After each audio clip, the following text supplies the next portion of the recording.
Your dictation will start within 5 seconds. By no means it is suggested that whenever such charge of rape is made where the victim is a child, it has to be treated as a gospel truth and the accused person has to be convicted.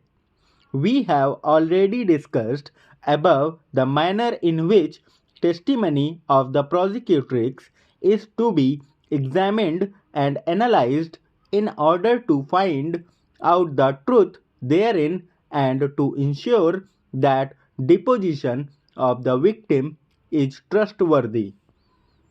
At the same time, after taking all due precautions which are necessary, when it is found that the prosecution version is worth believing, the case is to be dealt with all sensitivity that is needed in such cases.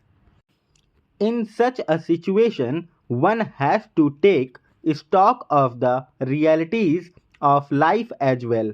Various studies show that in more than 80% cases of such abuses, perpetrators have acquaintance with the victims who are not strangers.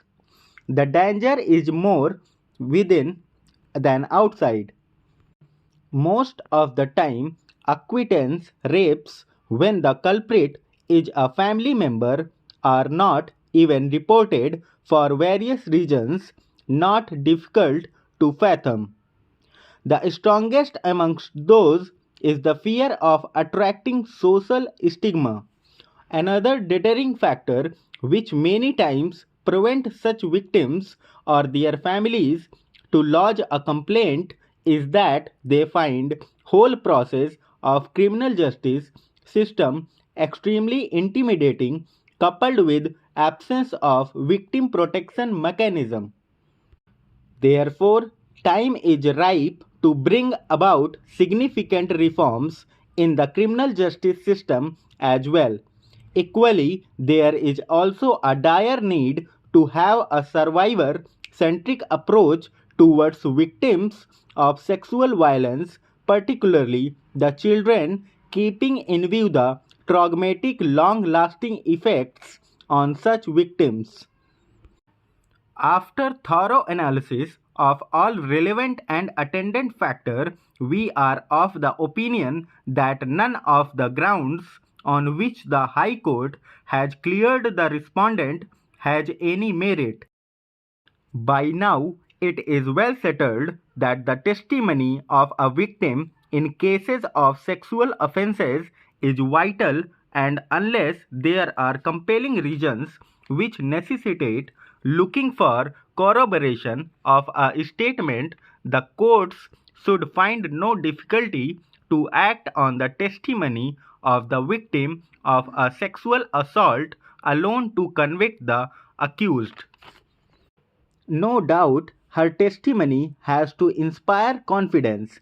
Seeking corroboration to a statement before relying upon the same as a rule in such cases would literally amount to adding insult to injury. The deposition of the prosecutrix has thus to be taken as a whole. Needless to reiterate that the victim of rape is not an accomplice and her evidence can be acted upon without corroboration. She stands at a higher pedestal than an injured witness does.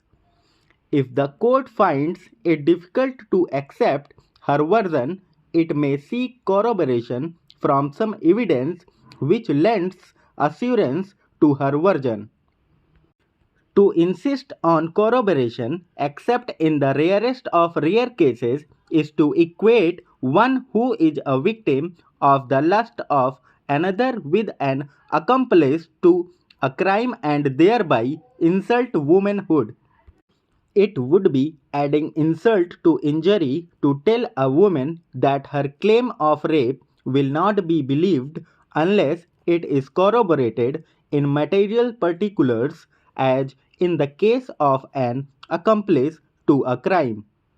Why should the evidence of the girl or the woman who complains of rape or sexual molestation be viewed with the aid of spectacles fitted with lenses tinged with doubt?